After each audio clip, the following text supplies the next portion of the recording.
Surely there must be in a world of manifold beautiful things something among them for me. And always, while I'm still young, there is that dim light, the future. But it is indeed a dim, dim light, and oftentimes there's a treachery in it.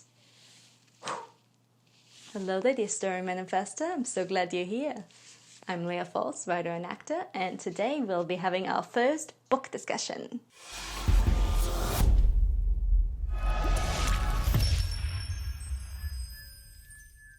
Today we'll be talking about Plain Bad Heroines by Emily Danforth, and that quote was the opening quote from, it's an excerpt from Mary MacLane's The Story of Mary MacLane, which plays a really big role in this book, so I thought I'd start us off with that. This is the first video in the new format I mentioned. I'll be doing a lot more book discussions coming in the future. I hope you'll like them. Please do leave in the comments what you think about this new style, and these videos will be much more off the cuff. I'll be sort of structuring them into positives and rooms of improvement for each book that we're discussing, but overall I'll just be sharing my thoughts and impressions and bringing them sort of back to my own personal writerly insights and my views on storytelling. This will be a spoiler-free discussion of the book, although I might go a little bit further into the plot than the blurb, so it might be a little bit spoilery, but I won't go anything towards mid-max or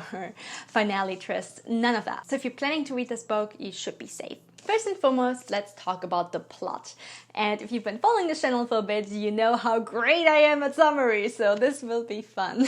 As I already said, the story of Mary MacLane plays a really big role in it. Mary MacLane is a writer and very fascinating person of the early 20th century, and her book, The Story of Mary MacLane, original title, I Await the Devil's Coming, was published in, when was it published? Early 1900s, I think 1903 or something like that, and it became an instant hit, partially because it was speaking very much to teenage girls and their struggles and individual experiences, and also partially because it was very queer and very controversial and very provocative in a lot of fun ways. So I haven't read that book, but this book, you can't really discuss Plain Bad Heroines without a little bit of Mary MacLane. This story begins in 1902, so I'm definitely incorrect.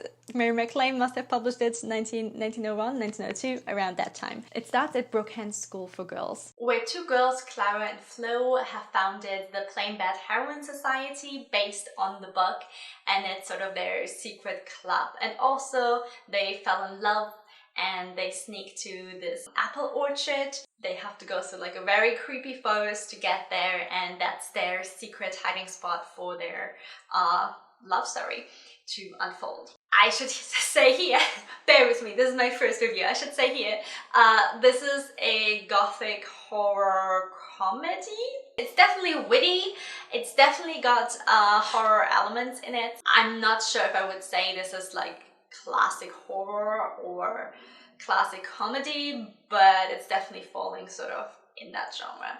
So if you're easily spooked, I will be discussing a couple of subjects that are a little creepy. There'll be a lot of bugs in this review. If you don't like bugs, I will try to put all the bug content in the description to skip around. Anyway, Flo and Clara have this beautiful love story, Plain Bad Heroine Society, but unfortunately it comes to a very terrible end in the first chapter. That's how the book, the narrator already tells us that as well. And unfortunately that's not the only incident at Brookhands. A few months later, something happens to Eleanor, who founds the Mary MacLane book, the I Await the Devil's Coming book, after Flo and Clara died, and she gets very obsessed with it, and she succumbs to a terrible fate as well. And from then on, there's sort of the question of, is the book cursed? Is the school cursed? Something's going wrong. Why are there all these yellow jackets coming up? Why are there creepy, other creepy occurrences around the school? Which, by the way, all sounded really, really cool for me. I'll be giving much more of my personal opinion later, and whether or not I recommend it later.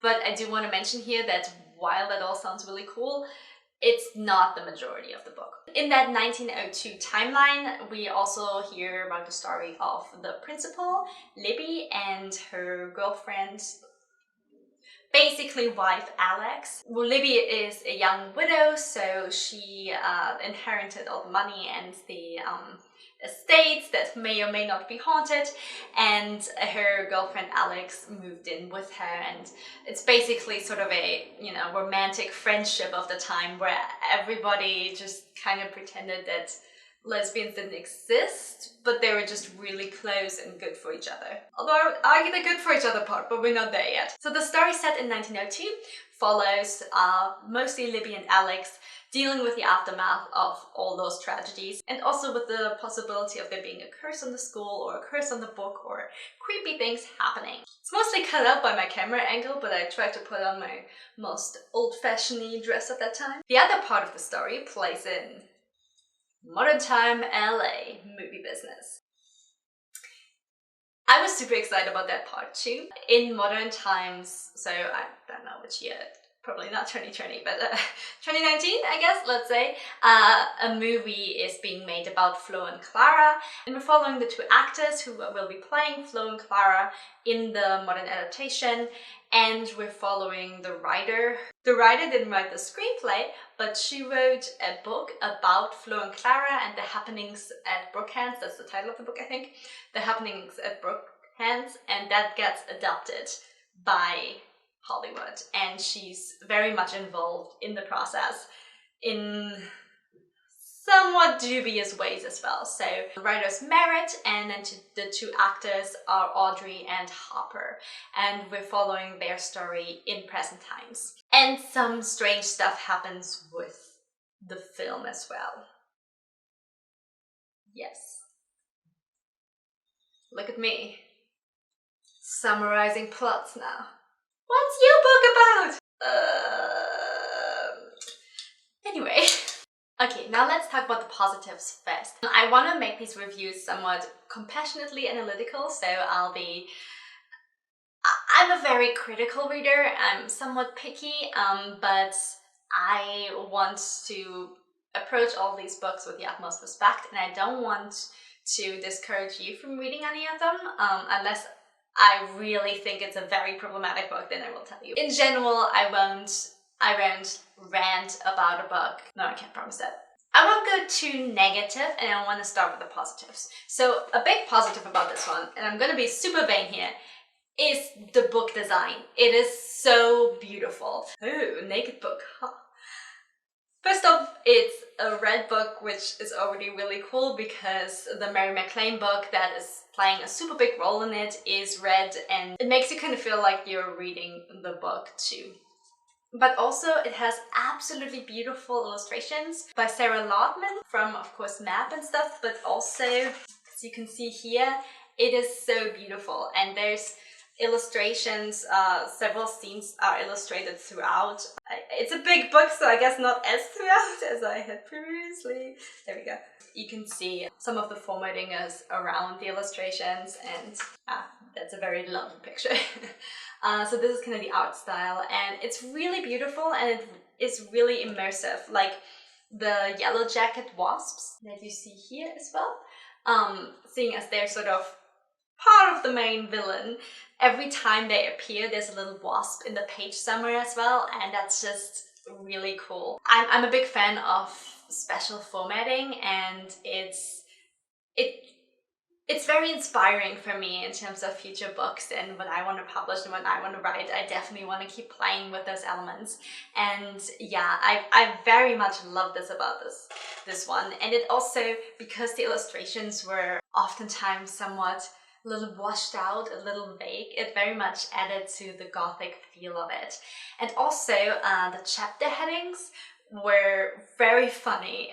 So the comedy parts very much came through in those chapter headings. They were oftentimes very cheeky commentary on how things are gonna go and on the awkward moments of the characters meeting, and it was really fun. So the way the book is designed, super fun and super beautiful. Another element I really enjoyed was the narrator. She's very cheeky. The book has a bunch of footnotes too. Let me see. This is a footnote that made me like super intrigued and want to keep reading. So the line here is, Audrey Wells was eating an avocado and bacon, yeah, okay, sandwich with her best friend Noelle at the Bewildered Hiker in Griffith Park.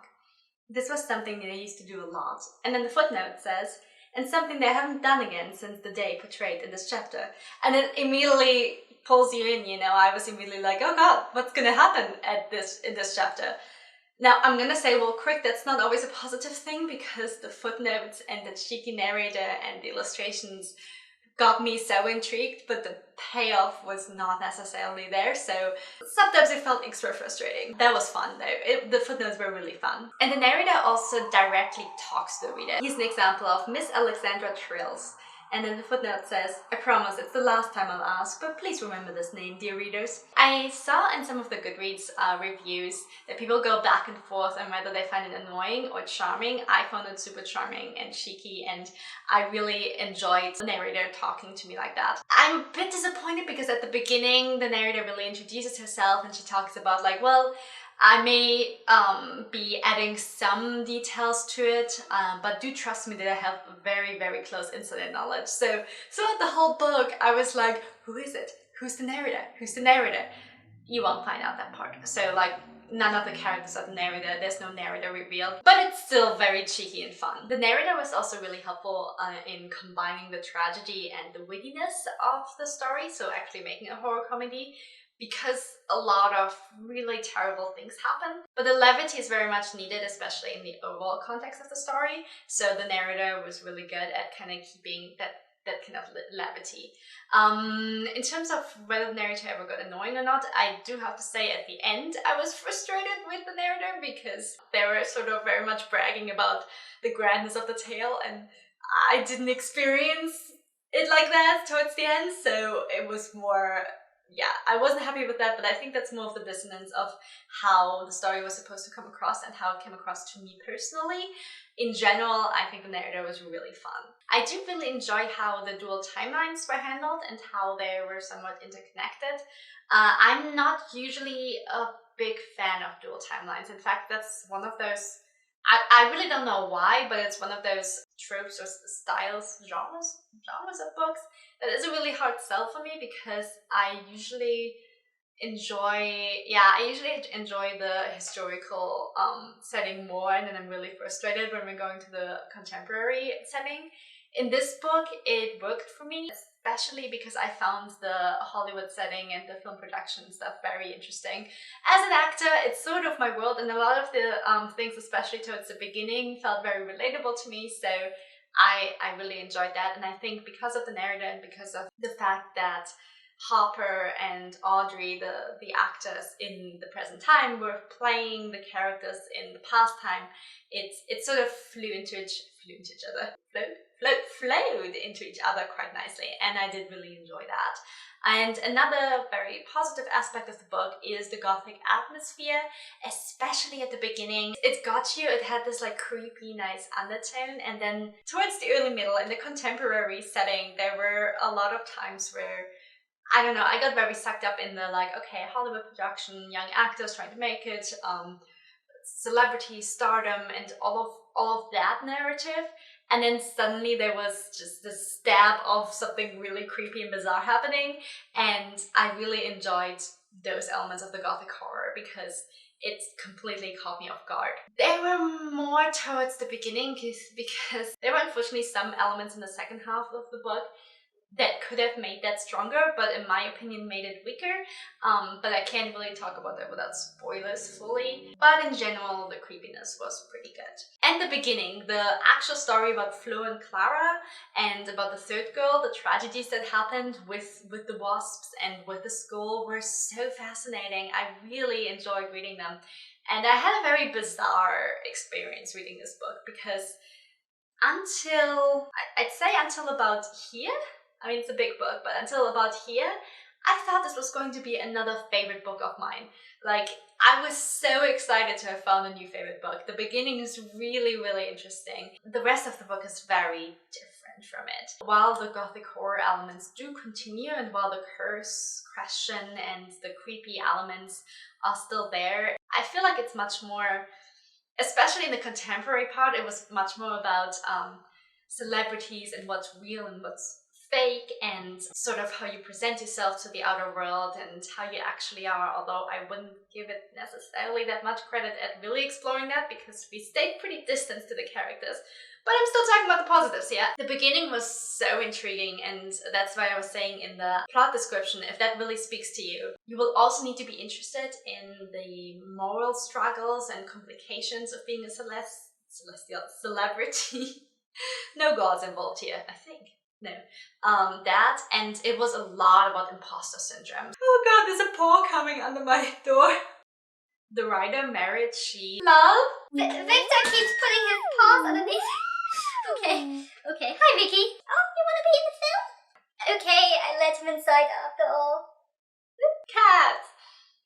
Right, so Marriott became famous, or her book became very successful at 16, and she got a lot of help writing it, and she hasn't really written anything since, so she felt sort of like an imposter, like she's not actually, I think she called herself a typist instead of a writer, and that was interesting too. So I think those are much more the bigger explorations of the book than the curse and stuff like that. For the whole book, you'll definitely need to be interested in that. Victor has claimed the book sleeve.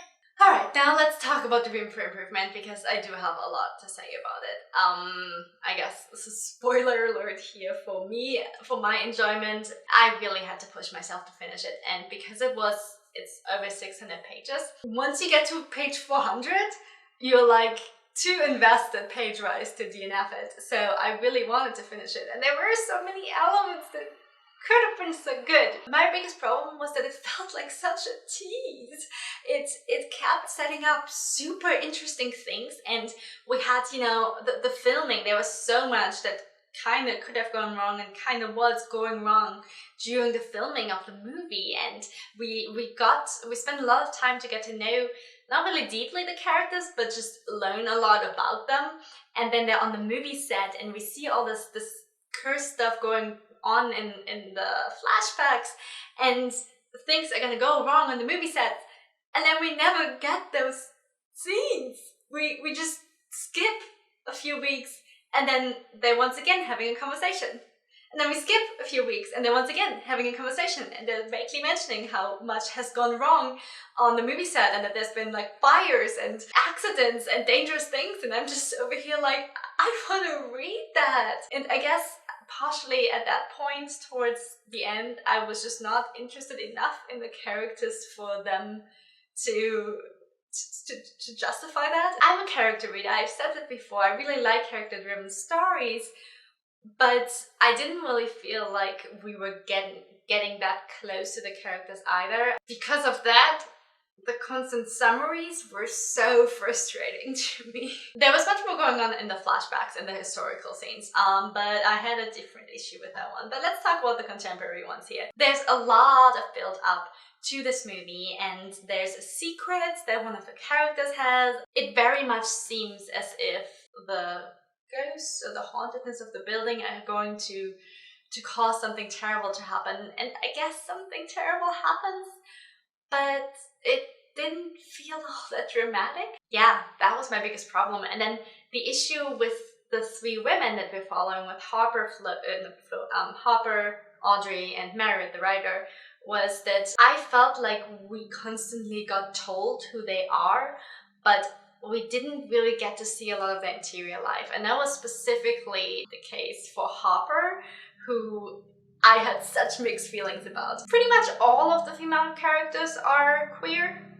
Yeah. And there's like 2 queer men in there, but not in the best roles. It was very confusing to me that all the women were queer, but then there was no other queer rep that was particularly good. Okay, so Harper was super interesting to me. She was sort of this soft butch celebrity actress.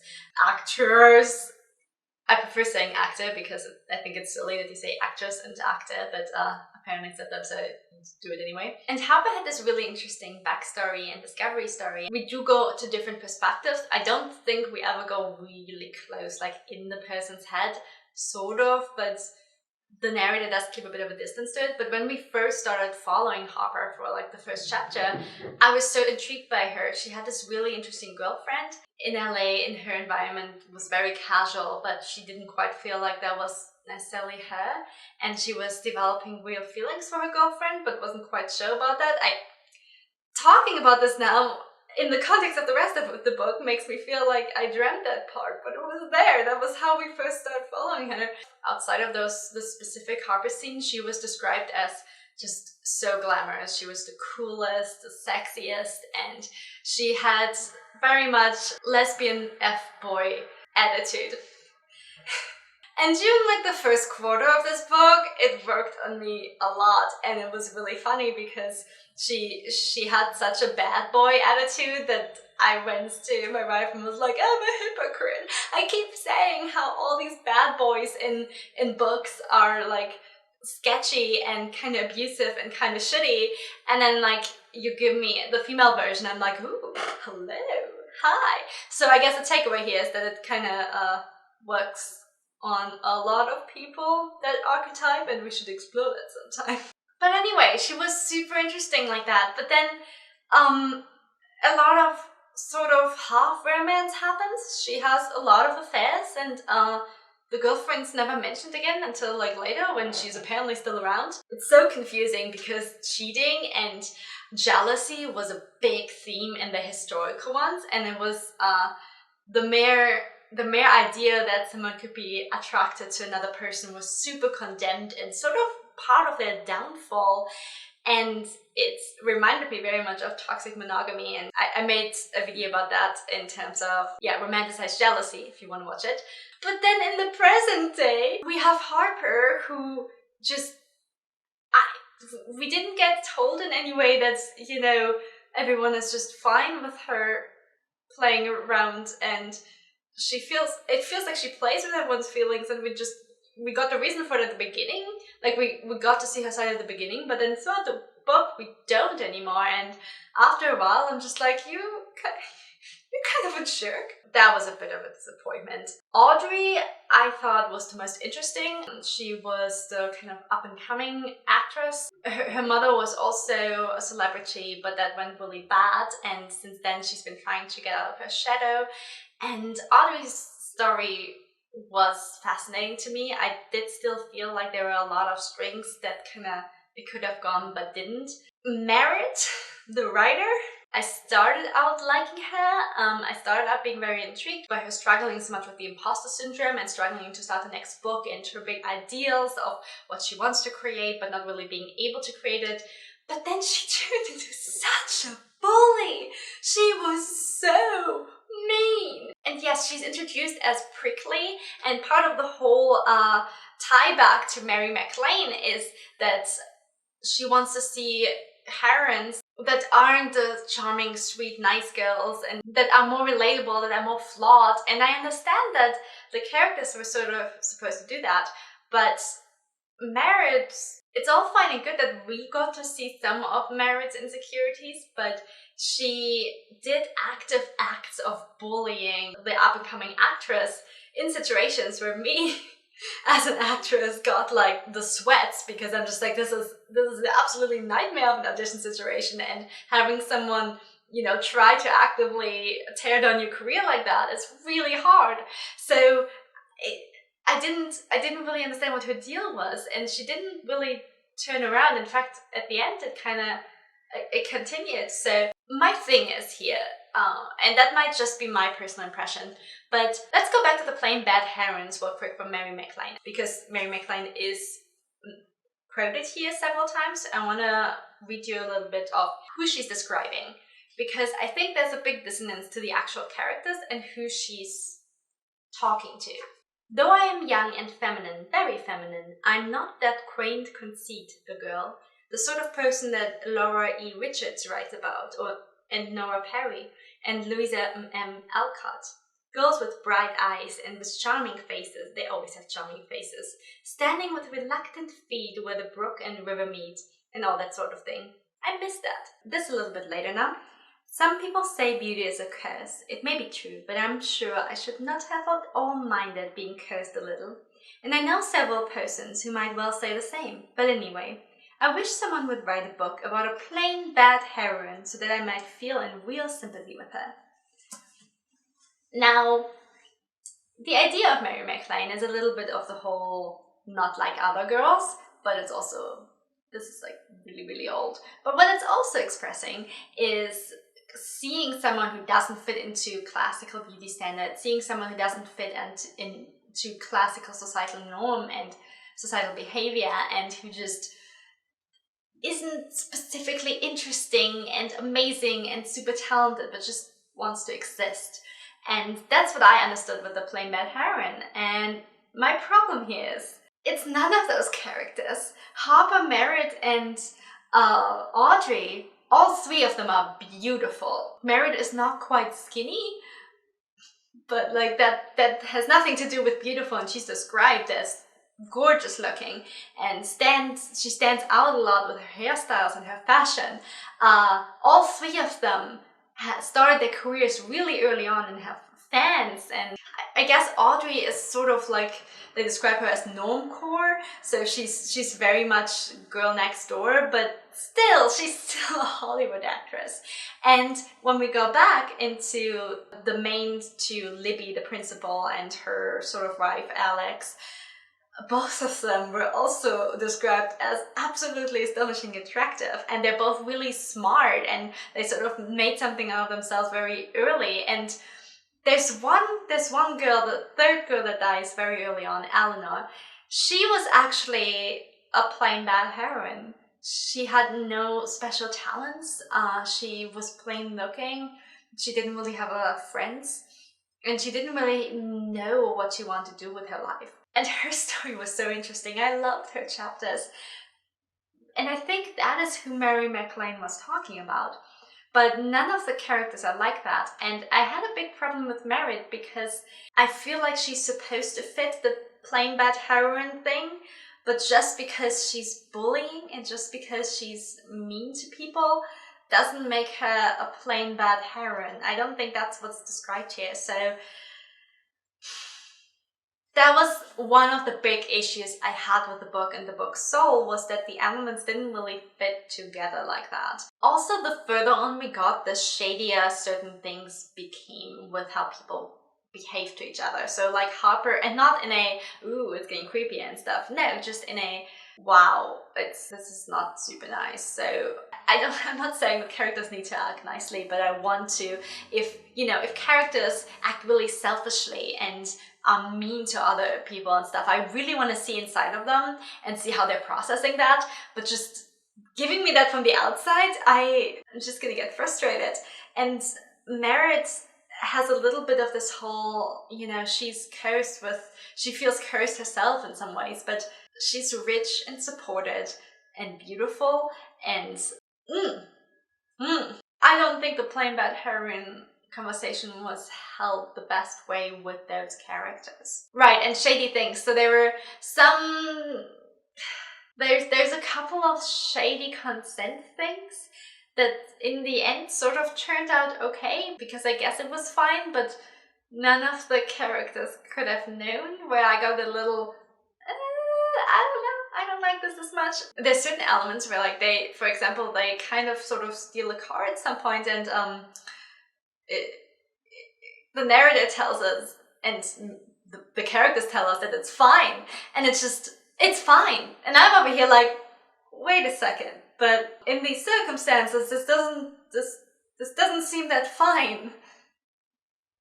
That is a big issue I had also with the contemporary characters. There were a lot of times when the narrator said, or when the writing was saying, like, Audrey didn't think she would do it, but then there she is doing it. And I'm like, yeah, but why? I agree, I didn't think she would do it either. It doesn't fit with her character. And there's a lot of times where the writer, like the writing told us this would normally never happen, but now it's happening, and I want to know the reasons for it. So, And here's another issue. The three women, Harper, Merritt, and Audrey, despite not being good to each other necessarily throughout the book, there's romantic connections there. It's a little hard to follow, but it feels that the whole bullying behavior is a little bit romanticized. And in the historical part, that was so much more for me. Okay, we need to talk about Libby and Alex now. Disclaimer, a lot of people compared this book to Sarah Waters' book, and I do not like her work. I have very strong opinions. And I'm not going to go into a Sarah Waters rant here because this is the first book review, and as I said, I want to stay mostly positive. But he's a sort of story thread storytelling way that I personally don't enjoy at all. It's very closely related to the whole bury the gay trope, and it's more of a strange lesbian version that I keep seeing in historical fiction. One of the lesbian women is oftentimes very aware of the societal circumstance they're in and the discriminations and the dangers. And the other one is not, and she's oftentimes very much following modern standards of your partner should just accept you and be out with you and all that stuff. And we're supposed to root for the one that's following the modern standards. But I get very frustrated because I'm like, okay, but you were raised in this incredibly repressive, dangerous society for being gay, and you can't just say, nope, I don't live in it anymore. And oftentimes, the character that's very aware of the surrounding and is acting as the time period does certain things to take care of them and to be able to still be together in the time circumstances. And that is shown as very negative. That's not necessarily fully what's happening in this book, but that is my main problem with Sarah Waters. And also that woman is then punished terribly. And we got this here too. So, contemporary aside, in the historical parts, these women suffer a lot. And unfortunately, they do suffer because they're gay. That is just kind of the circumstances of how the book doesn't tell us that it should be this way, but it sort of is. And I really like dark storytelling. I really like when characters are struggling against homophobia, internalized and external. And I am a fan about, them trying to run away from it, fighting to be together through all that. And yes, I'm happy to see suffering. What I'm not happy to see is them being able to be together and societally somehow everything arranged around them, but then they start suffering. And my biggest problem with Libby and Alex was that they were, in my opinion, a really toxic relationship. They were not good for each other, and I'm confused because Alex, everybody loved her, but I thought that she was quite abusive in some times. She was very controlling. She got jealous super easily.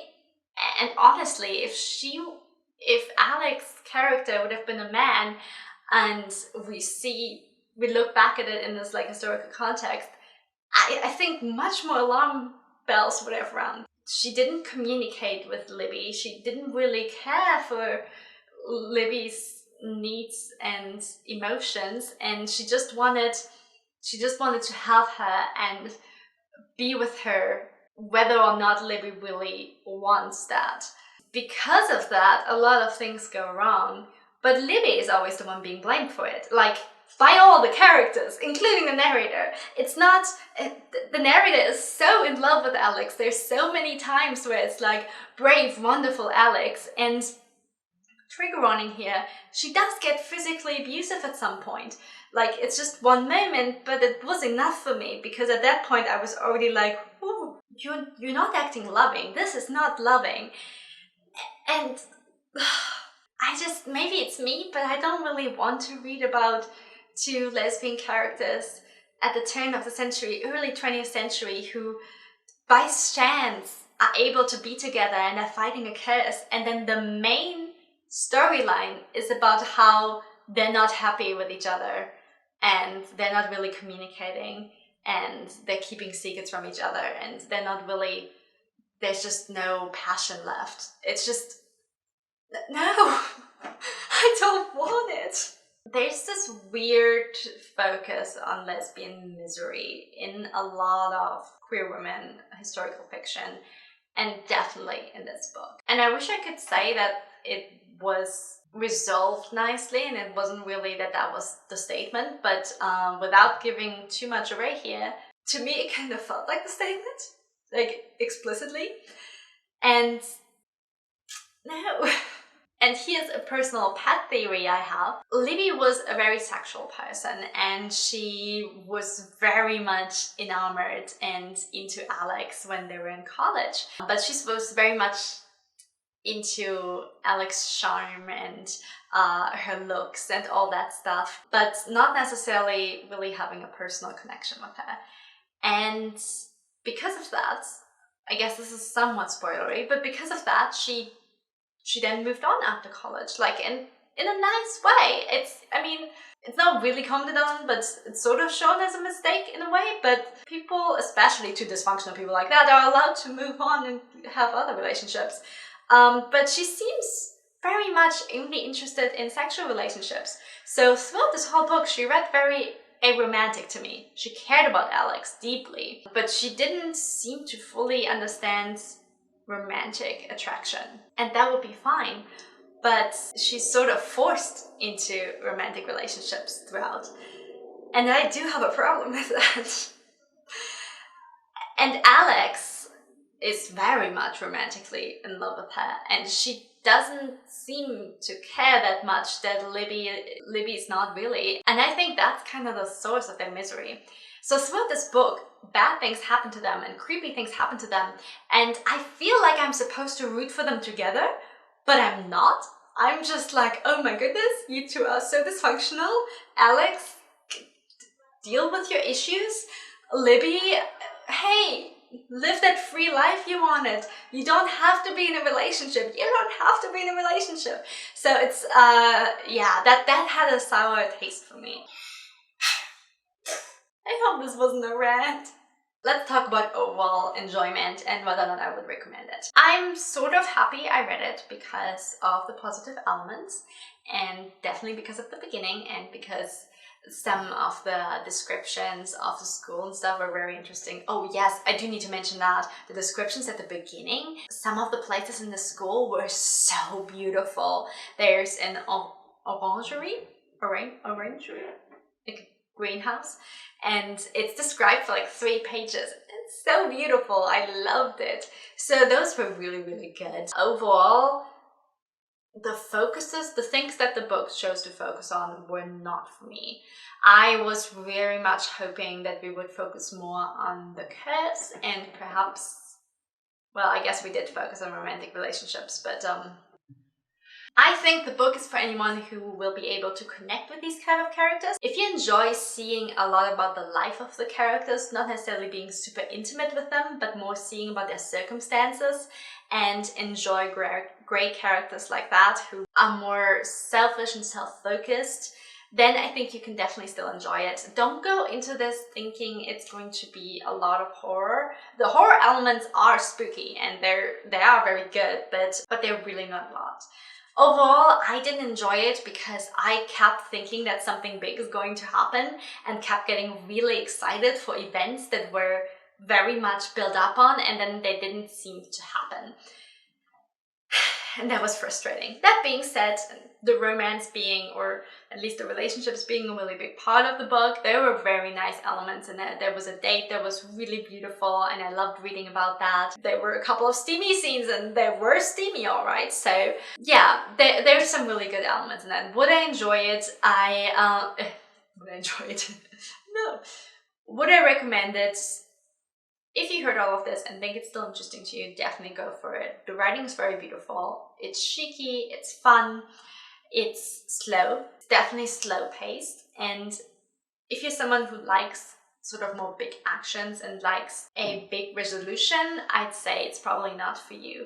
But if you very much enjoy the atmosphere and sort of just watching those characters that you know a lot about move through the atmosphere and interact with each other, then yes, the book might still very much be for you. But don't expect too much gay joy. That's who I would recommend it to. I'm all for you giving things a try yourself. I've had many books that are my favorites that have terrible reviews and the other way around, so don't take my word for it. I gave it 3 stars. I'm not the best star giver because if I like a book, I give it 5 stars just because I think the author deserves their rating to be buffered up. If I do somewhat enjoy the book but I wouldn't say yay, that's really good, I'd recommend it, then I give it 4 stars. If I don't like it, I give it 3 stars, and I don't really go lower than that. I did give this one 3 stars. It's very long for having so many issues with it. That's it for today. Thank you so much for watching the Story Manifestor. I hope you enjoyed this book review. As I mentioned in my last video, there'll be some more off-the-cuff videos like this one. I will be posting an announcement video and a new channel introduction on that soon. I would love to hear your thoughts on what you thought about this. I could make these reviews a little bit more writing and personally focused in terms of like what I will apply in the future in storytelling, but I sort of enjoy them being more of a discussion as well, and I thought that it might be nice to, discuss books with you this way. I also have a quick announcement. My newsletter is now open, my website is up, my newsletter is open, and I'm hosting a giveaway to celebrate that. Told you there's going to be a new one soon. All you have to do is go to my website and sign up to the newsletter. It's going to be a monthly one. It will have exclusive fiction in it, little flash fiction pieces, and also updates on my writing and publishing journey, on creative lifestyle, and a couple of other points that I did not write down and hence not quite remember right now. And once you've subscribed, you're automatically entered into the giveaway. It runs until the 21st of March. And you can win a $25 gift card, either if you live in the US from bookshop.org or internationally from Amazon. And with that $25 gift card, you can go pick up some new books, some book budget. So yeah, I'm very excited to be hosting this and excited that my newsletter is going to be rolling out soon. I'd love for you to sign up and to, get a chance at winning the gift card. Do tell me in the comments if you read the book, what your thoughts are in general about Gothic horror and Sarah Waters. Okay, that could be a big discussion. What your thoughts are about everything. Do you enjoy cheeky narrators? Do you like when you're addressed as the reader? Do let me know. I'd love to chat about it some more. Have a wonderful week, and I'll see you next week. Bye!